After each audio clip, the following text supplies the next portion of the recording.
نصلي ونسلم على رسوله الكريم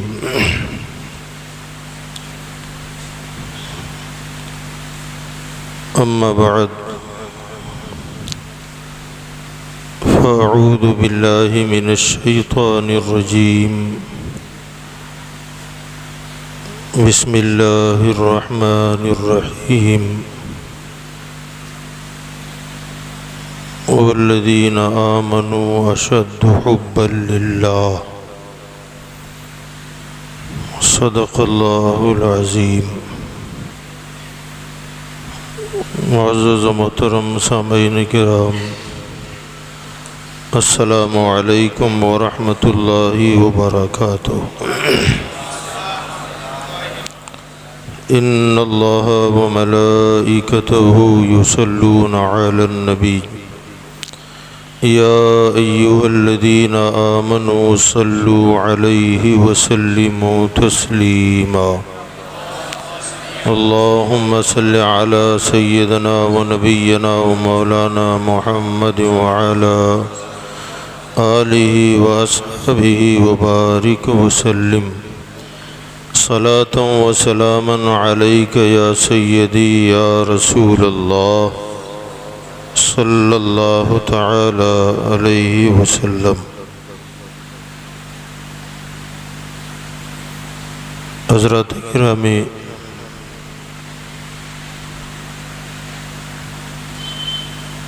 قرآن مجید کی ایک آیت کریمہ کا مختصر سا حصہ ہم نے تلاوت کیا،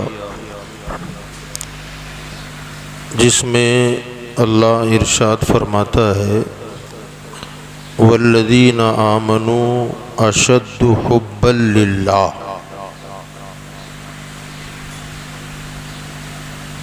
ایمان والے اللہ سے ٹوٹ کے محبت کرتے ہیں.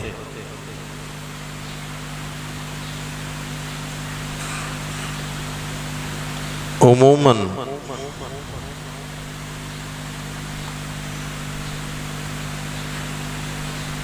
ہم نے آپ نے بارہا یہ سنا ہے کہ ایمان حضور کی محبت کا نام ہے.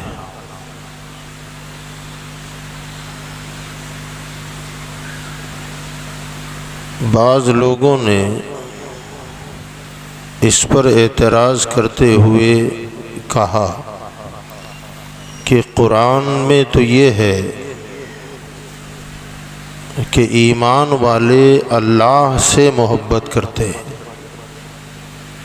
آیت میں ہے والذین آمنوا اشد حبا للہ، ایمان والے اللہ سے شدید محبت کرتے ہیں.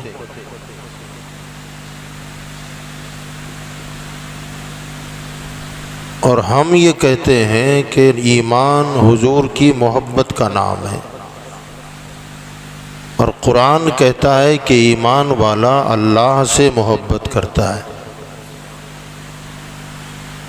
تو بھی سچائی کیا ہے؟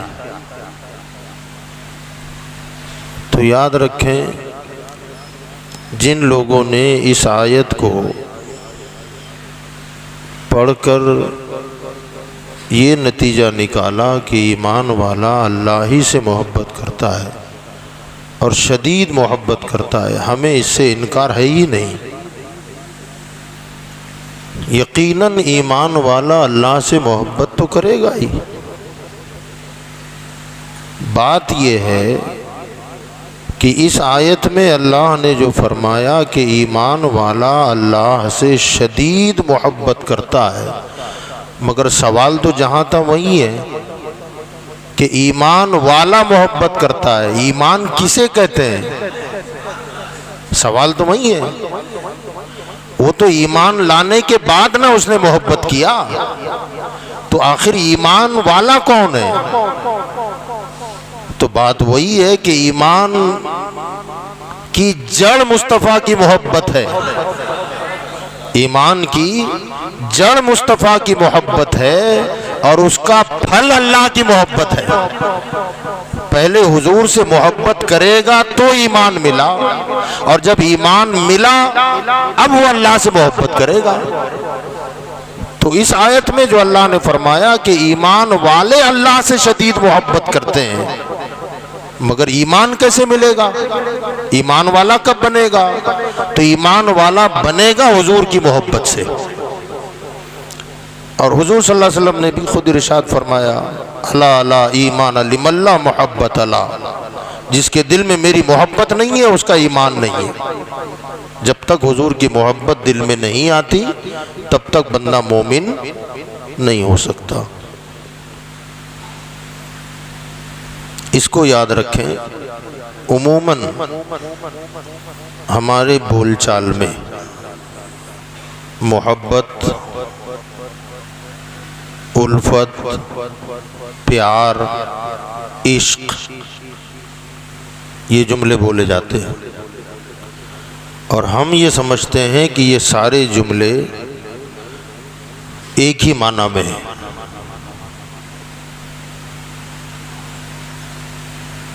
مگر ایسا نہیں ہے۔ اگر ایک ہی مطلب ہوگا سب کا تو پھر لفظ الگ الگ بیان کرنے کا کیا مطلب ہے؟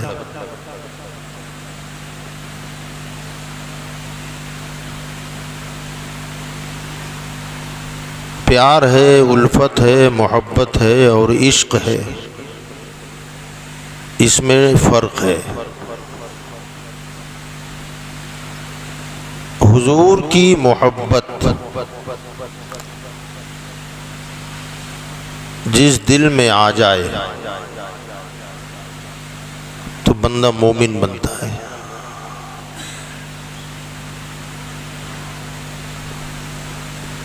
اور جب اس مومن کو پھر عشق ہو جائے تو پھر وہ مومن ولی بنتا ہے۔ محبت اور عشق میں فرق ہے۔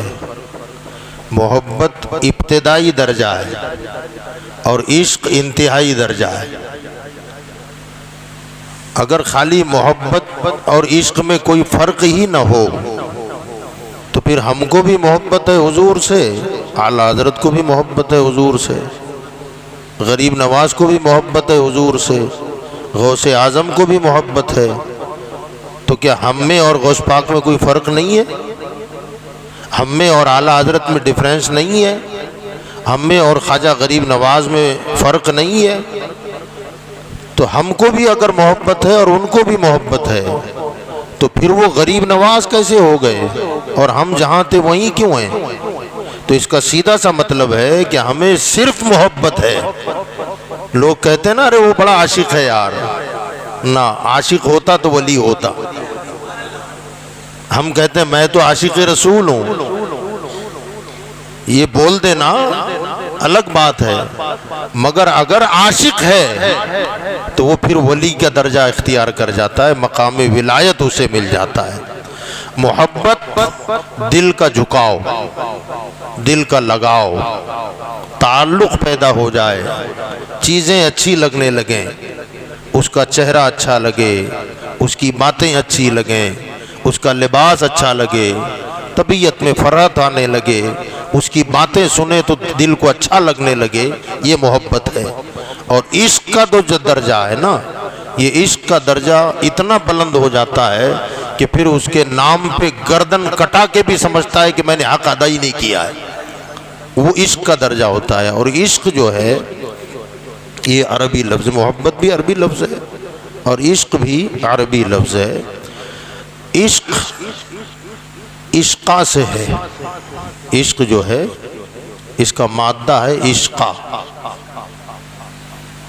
اور عشقہ ایک بیل کا نام ہے۔ بیل یعنی بیل وہ نہیں، بیل گائے بیل نہیں، بیل جو بغیر تنے کا پودا، جو خود سے کھڑا نہ ہو، وہ کسی کے سہارے سے اوپر چڑھے، اسے کہتے ہیں بیل، ہے نا۔ پودے ہوتے ہیں ایسے جیسے کدو کی بیل، تربوز کی بیل، خربوزے کی بیل، یہ خود سے کھڑی نہیں ہوتی ہے، وہ زمین پہ رہے گا تو پھیلے گا، یا کوئی چیز اس کو چڑھنے کے لیے ملے گی تو اوپر چڑھ جائے گی، وہ ہے بیل۔ عشقہ ایک بیل کا نام ہے، مگر ہر بیل کا نام عشقہ نہیں ہے، عشقہ ایک خاص بیل کا نام ہے۔ عشقہ جس بیل کو کہتے ہیں اسے ہندی میں امر بیل کہتے ہیں، ہندی میں امر بیل کہا جاتا ہے اسے۔ اور اس بیل کا کمال یہ ہے کہ ہر بیل کو اگنے کے لیے زمین درکار ہے، مگر عشقہ اور امر بیل کے لیے زمین درکار نہیں ہوتی، اسے زمین پہ ڈالو گے تو مر جائے گی، اس کا زمین سے کوئی تعلق نہیں ہوتا، وہ ہرے بھرے درختوں پر خالی پھیلتی ہے۔ آپ نے دیکھا ہوگا زردی مائل، تھوڑا سا پیلا پن اس میں ہوتا ہے، اور درختوں کے اوپر آپ جب ہائی وے سے سفر کریں گے تو نظر آئے گا کہ وہ کسی درخت کے اوپر رسیوں کی طرح لٹکی رہتی ہے، اسے وہاں سے نکال کے آپ زمین پہ ڈالو تو مر جائے گی، اور کسی درخت پہ ڈال دو تو خود پھیلتی چلی جائے گی، اس کا نام ہے عشقہ۔ اس کا کمال یہ ہے کہ کسی دوسرے پودے پر ڈالو تو خود پھیلے گی، مگر جس پر چڑھ گئی اس پودے کو جلا دے گی، وہ پودا بڑا نہیں ہوگا، وہ جلے گا۔ کسان جو ہوتے ہیں، کسان اگر ان کے کسی کام کے پودے پر وہ بیل چڑھ جائے نا، پہلی فرصت میں نکال کے پھینکتا ہے، اسے معلوم ہے کہ یہ خود تو پھیل جائے گی مگر جو میرا پودا ہے اسے جلا دے گی، بڑھنے نہیں دے گی، اسے جلا دے گی۔ تو یہ عشقہ جو بیل ہے یہ کسی پر چڑھتی ہے، اور جب چڑھتی ہے تو خود پھیلتی ہے، اور جس پر چڑھی ہے اسے جلاتی ہے، اس سے ہے عشق۔ اب یہ جو عشق ہے نا، فرمایا جیسے عشقہ بیل کسی درخت پہ چڑھ جائے تو خود پھیلے، اور جس پر چڑھے اسے جلا دے۔ تو یہ عشق جب چڑھتا ہے تو یہ دل پہ چڑھتا ہے، عشق دل پہ چڑھتا ہے، اور جب چڑھ جائے تو خود پھیلتا ہے اور دل جلاتا ہے، یہ دل جلتا رہتا ہے، یہ ہے عشق۔ اعلیٰ حضرت امام احمد رضا فاضل بریلوی رحمت اللہ تعالی علیہ نے اپنے ایک شعر میں باقاعدہ یہ لفظ بیان کیا ہے، فرماتے ہیں الروح فداک فزد حرقا یک شعلہ دیگر برزن عشقا۔ نعت سنی ہے آپ نے؟ لم یاتی نذیرک فی نظرین الروح فداک فزد حرقا یک شعلہ دیگر برزن عشقا، مورا تن من دھن سب پھونک دیا، یہ جان بھی پیارے جلا جانا۔ ان کے دل پر عشق ایسا چڑھا کہ پھر ان کا دل عشق تو بڑھنے لگا اور دل جلنے لگا، اور جب دل جلنے لگا تو خود ہی فرماتے ہیں، ظاہر بات ہے جب گوشت جلتا ہے تو کیا ہوتا ہے، گوشت کے کئی چیزیں ہم بنا کے کھاتے ہیں نا، کئی ڈشیں بنتی ہیں اس کی الگ الگ نام کی، مگر ان ڈشوں میں کباب کی بات ہی الگ ہے کہ نہیں ہے؟ کباب ہی ہوتا ہے، اور جب کباب بنتا ہے اس وقت کیا ہوتا ہے، اس کی دو خصوصیات ہوتی ہیں۔ ایک تو یہ کہ کباب کو آپ سیخ کے اوپر یا کہیں اس کو قیمہ بنا کر جب آپ کباب بناتے ہیں اور جب اسے دہکتے ہوئے شعلوں پہ ڈال دیں، آپ اس کے قریب کر دیں اسے، تو پھر اس سے دھواں نکلتا ہے، اس سے دھواں نکلتا ہے، اور دھواں خالی نکلتے نہیں، آس پاس کے پورے محلے کو مہکا دیتا ہے۔ لوگ اندازہ لگاتے ہیں کہ یار کہیں کباب بن رہا ہے، کہیں کباب بن رہا ہے، اور جو اس کے قریب ہے تو ایک تو خوشبو سے مہکا دیتا ہے پورا علاقہ، اور جو قریب کھڑا ہوا ہے نا تو خود بخود اس کی آنکھ سے آنسو بھی ٹپکنے لگ جاتے ہیں، آنسو ٹپکنے لگتے ہیں۔ اور وہ کباب جب بن کے تیار ہو جائے تو کھانے والے کو جو لطف دیتا ہے اس کا جواب ہی نہیں ہے اس ڈش کا۔ اعلیٰ حضرت فرماتے ہیں کباب آہو میں بھی نہ پایا، فرماتے ہیں کہ تم نے دنیا کے گوشتوں کے کباب کھائے ہیں، مگر سب سے بہترین جیسے ہم جو بھی کباب آپ کھائیں، جس بھی جانور کا جو حلال ہے، اس کا جب کباب کھائیں گے تو اس میں مزہ آئے گا. لیکن اگر ہرن کے گوشت کا کباب ہو تو، ہرن کے گوشت کا اگر کباب ہو تو اس کا تو کہنا ہی کیا ہے. بکرے کا اور بڑے کا آپ اگر کھاتے ہیں کباب بنا کے، اس میں اتنا ٹیسٹ ہے، تو جب ہرن کا کباب ہو تو اس کا کتنا مزہ ہوگا. اعلیٰ حضرت فرماتے ہیں اے گوشت کا کباب کھانے والو، اس میں جو لذت تمہیں ملتی ہے نا، کبھی اس دل کو حضور کی محبت میں جلا کے دیکھو، اور وہ جو کباب بنتا ہے نا ان کی محبت میں جل کے، وہ کباب جو بنتا ہے، فرماتے ہیں کباب آہو میں بھی نہ پایا مزہ جو دل کے کباب میں ہے. حضور کی محبت میں دل جل کے جب کباب ہو جاتا ہے نا، اس میں جو لذت اور سرور آتا ہے، فرمایا ہرن کے کباب میں بھی وہ لطف نہیں ہے جو حضور کی محبت میں دل جلتا ہے. اور اس کا جب کباب بنتا ہے تو وہ محبت ایسی ہوتی ہے اور وہ دل جل کے کباب ایسا ہوتا ہے کہ اللہ تعالیٰ پھر اس بندے کو درجہ ولایت پر فائز فرما دیتا ہے. الروح فدا کا فزید حرقہ یک شولہ دیگر برزن عشقہ مرتن من دھن سب پھونک دیا یہ جان بھی پیارے جلا جانا. تو اعلیٰ حضرت امام احمد رضا فاضل بریلوی رحمۃ اللہ علیہ سچے عاشق رسول تھے. یہ مہینہ حضرت کی ذات سے منسوب ہے. یاد رکھیں کہ ہمارا کوئی جلسہ، کوئی جلوس، چاہے کسی کے نام کا ہو، نعرہ اس میں اعلیٰ حضرت کا ضرور لگتا ہے. یہ ہے نا. لیکن سوچنے والی بات یہ ہے کہ جشن مدینے والے کا نعرہ اعلیٰ حضرت کا، جشن غریب نواز کا نعرہ اعلیٰ حضرت کا، جشن 11ویں والے پیر کا نعرہ. بھئی کیا ہے یہ؟ کیوں ایسا کر رہے ہیں آپ؟ تھوڑا سوچو نا. جس کی یاد منا رہے ہیں اسی کی یاد منائیں. جہاں کوئی چیز اچھی لگی تو نعرے پبلک میں سے بھی لگتے ہیں. مسلک اعلیٰ حضرت. اور تقریروں میں بھی مقرر بھی خطیب بھی بہانہ ڈھونڈتا ہے، ادھر ادھر سے نکلے گا سیدھے اعلیٰ حضرت پہ آ جائے گا، ادھر ادھر سے نکلے گا سیدھے اعلیٰ حضرت پہ آ جائے گا. اور کمال بھی یہ ہے کہ تقریر چاہے موضوع جتنا اچھا ہو، اس موضوع میں اعلیٰ حضرت کا کہیں سے تذکرہ آ جائے نا تو یقین جانے ایسا لگتا ہے جیسے کھانے میں نمک گر گیا ہو.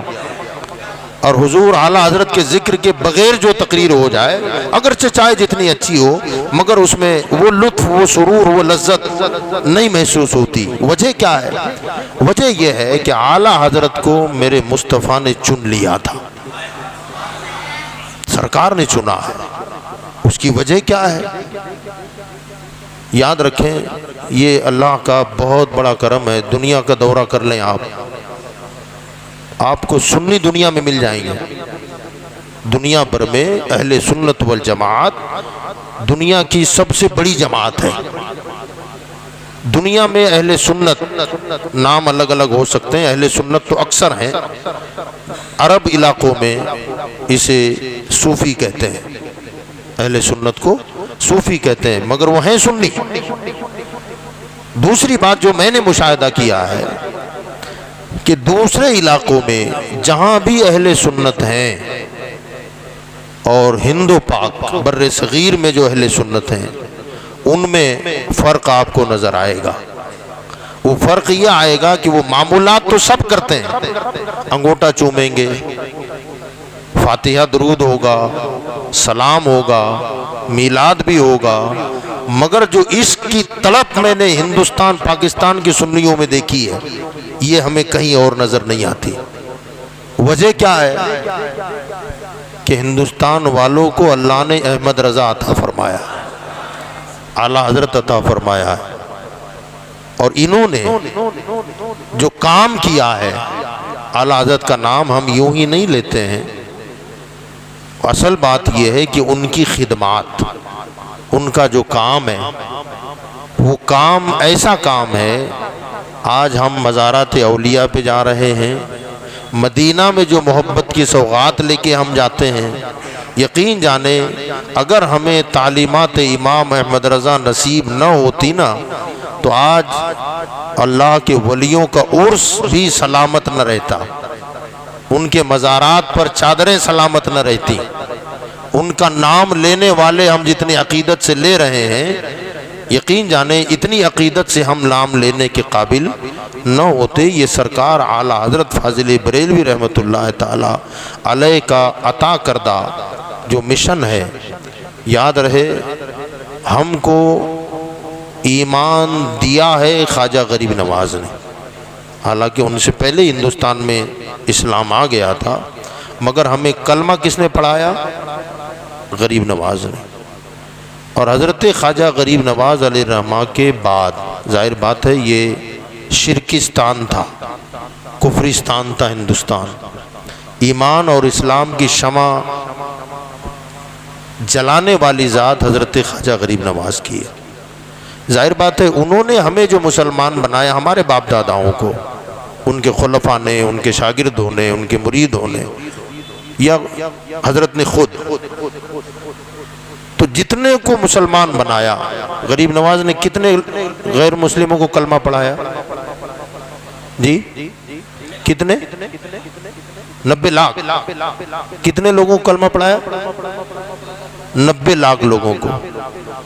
سچی بتائیے 90 لاکھ لوگوں کو جنہوں کلمہ پڑھایا گیا اور جتنے مسلمان ہوئے، تو کیا یہ وہابی تھے؟ جماعت اسلامی والے تھے؟ غریب نواز نے جن کو بھی کلمہ پڑھایا ہوگا تو کون سا مسلمان بنایا ہوگا؟ سنی مسلمان نا، وہابی تو نہیں ہو سکتا، کیونکہ وہابیت کا جنم ہی 1857 کے بعد ہوا ہے، یہ تو پیدا ہی بعد میں ہوئے ہیں۔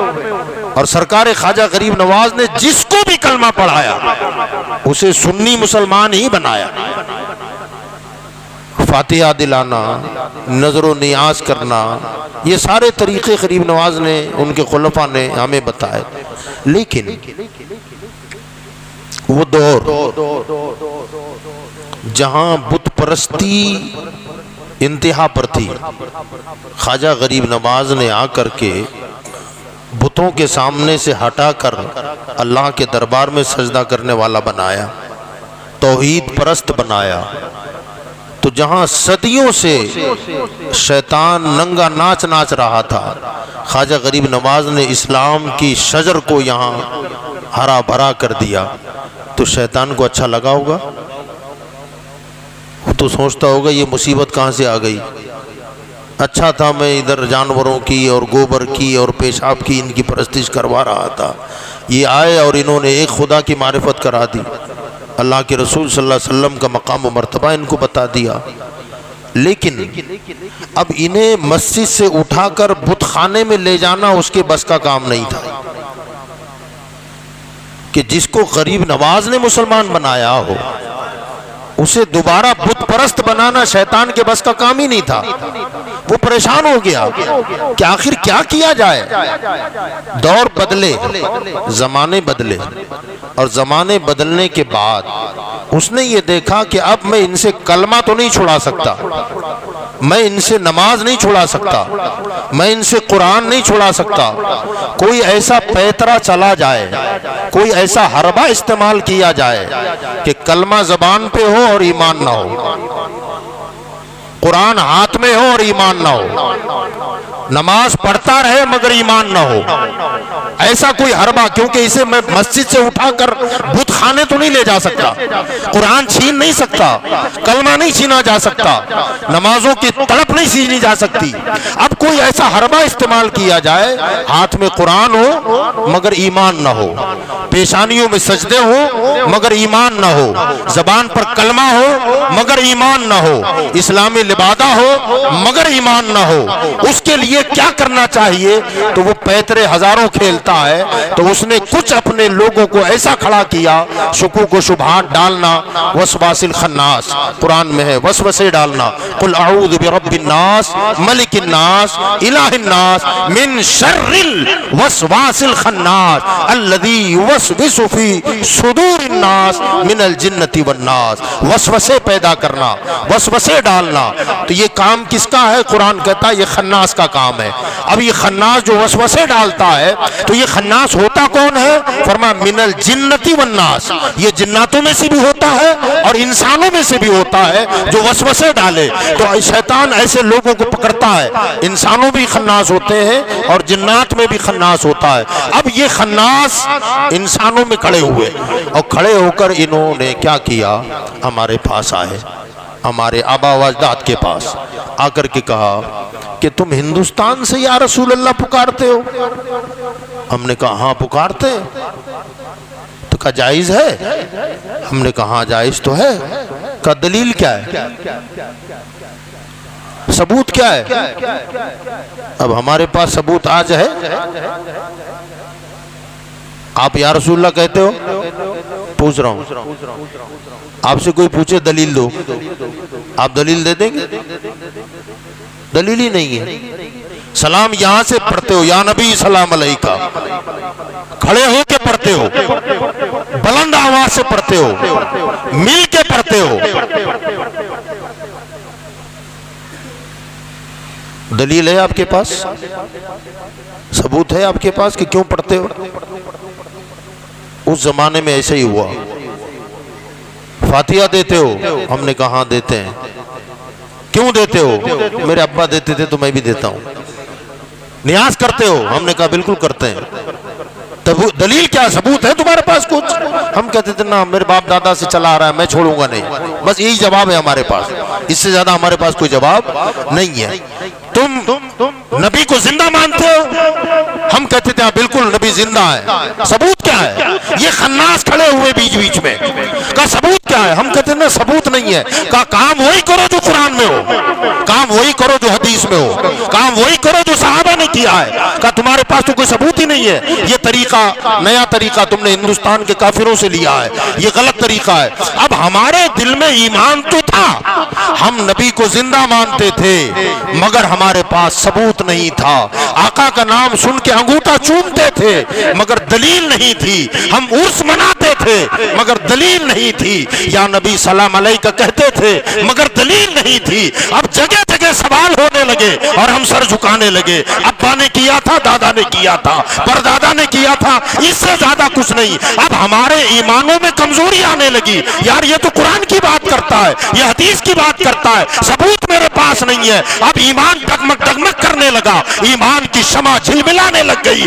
ایسے میں ہندوستانی غیور مسلمان جواب تو نہ دے سکتے تھے مگر پیشانی سجدے میں رکھ کر خدا سے دعا ضرور کرتے تھے کہ مولا میرا ایمان ہے تیرا نبی زندہ ہے، مولا میرا ایمان ہے تیرا نبی میرے عقیدے کی حفاظت بھی کر رہا ہے، مگر مولا دلیل نہیں ہے، ثبوت نہیں ہے، میں کہاں جاؤں؟ مولا ہم پر کرم کر دے، ہم پر مہربانی کر دے۔ اللہ کو ہندوستان کے مسلمانوں پر رحم آیا اور بریلی کی دھرتی پر امام احمد رضا کو پیدا کر دیا۔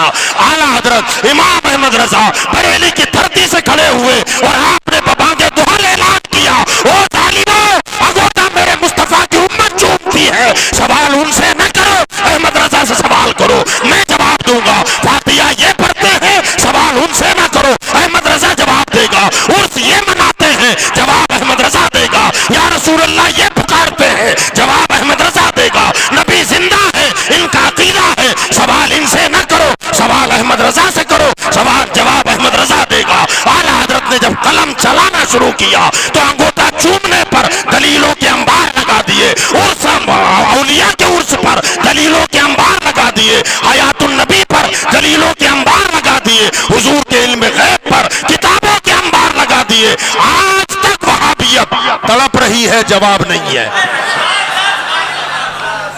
اور اعلیٰ حضرت نے جواب دے دے کر مارکیٹ میں جب کتابیں اتاری، فتوے جاری کیے، کتابوں کے انبار لگا دیے، تو وہابیت کے اور شیطانی ٹولے کے ڈھاٹ کھٹے ہو گئے اور سب کے سب زخموں سے چور چور ہو کر اور پھر اعلیٰ حضرت نے فرمایا کل کے رضا ہے خنجرے خونخوار برق بار، کل کے رضا ہے خنجرے خونخوار برق بار۔ آدھا سے کہہ دو، دشمنوں سے کہہ دو خیر مناؤ، شرارت مت کرنا، کیونکہ اب احمد رضا کا قلم حرکت میں آ گیا ہے۔ تو اعلیٰ حضرت نے ہم کو دلیل کی زبان عطا فرمائی، دلیل کی زبان عطا فرمائی۔ میرا چیلنج ہے یہ، وہابی نجدیوں تبلیغی جماعت والوں کے یہاں جہاں بھی دارالافتاء ہے، جہاں فتویٰ نویسی کا کام ہوتا ہے، وہاں جا کے ان کے دارالافتاء کا جائزہ لیجیے۔ میرا چیلنج ہے، فتاوی رضویہ کے بغیر ان کا دارالافتاء ادھورا ہے، محتاج آج بھی اعلیٰ حضرت کی۔ میں ایک مرتبہ دلی گیا ہوا تھا، دلی گیا، میرے ساتھ ایک مولانا تھے، تھوڑا سا جذباتی بھی ہیں وہ۔ ہم لوگ جب پہنچے تو ہم کتابوں پر نظر مار رہے تھے، وہ کتابیں بھری ہوئی تھی الماریوں میں۔ تو میں نے کہا فتاوی رضویہ شریف ہے آپ کے پاس؟ تو وہ دوسرے کا منہ دیکھا، کہا فتاوی رضویہ؟ کہا کون سی فتاوی رضویہ؟ تو کہتا خان صاحب والی، خان صاحب والی۔ تو میرے ساتھ جو مولانا تھے سیدھا بولنے اعلیٰ حضرت والی۔ تو کہا ہاں ہے، وہ دیکھا تو اندر رکھا تھا چھپا کے اندر۔ اب ظاہر بات ہے ان کے کتب خانوں پر ہم تو اتفاقی گئے تھے، ہمارے کتب خانوں کی کمی نہیں ہے الحمدللہ، وہاں مل جاتی ہے، لیکن مطلب یہ ہے کہ ان کے گراہک کون؟ سنی تو نہیں ہو سکتا، انہی کے علماء جاتے ہوں گے، مگر اب سجا کے اس لیے نہیں رکھا تو بھئی ایک طرف تو تم اختلاف کرتے ہو، پھر یہ کتاب کیوں؟ اس لیے وہ اندر رکھی ہے۔ ان کے دارالافتاء میں جب تک فتاوی رضویہ کھول کے کوئی تحقیقی مسئلہ ہو نا، کوئی تحقیقی سرسری مسئلہ ہو تو لکھ دیں گے، مگر جب تحقیق کی بات آئے گی تو فتاوی رضویہ ان کو کھولنا ہی پڑتا ہے۔